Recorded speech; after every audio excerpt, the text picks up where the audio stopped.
Circe by Madeline Miller is a spiritual sequel to The Song of Achilles.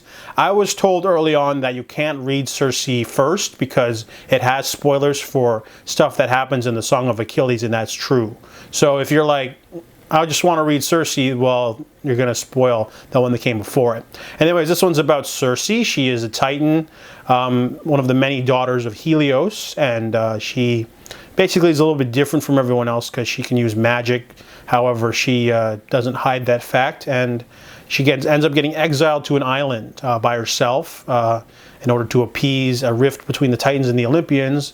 So she lives on this island by herself, honing her skills. She can do magic. It's a really cool magic system. Like basically, you have to pick certain amounts of chemical properties like roots and mixes, have someone ingest it, and then you can speak the words of power, and you can have control over someone.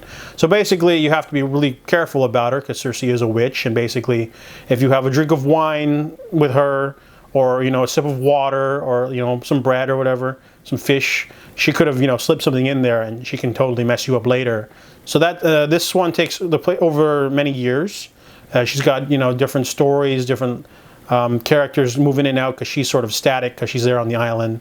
But she basically meets many different loves of her life, from a god to a man, and then she ends up having to be a mother later on, and it becomes one of the biggest parts of her life. Overall, though, there's a lot of action, cool stuff happening in there. Duels with God, not duels with gods, but like, what's the word? Confrontations with different larger powerful forces. And so there's a lot of stuff going on, and there's a little bit of the emotional component, but I didn't feel like there was enough. So like, definitely didn't compare it to Song of Achilles. I had a harder time connecting with Circe because she's immortal, but also just in general, the story isn't that amazing. I mean, she's on the island doing stuff, and stuff comes to her, she's got to deal with it. There's a lot of that going on. Rinse, wash, repeat. There's some interesting characters thrown in there.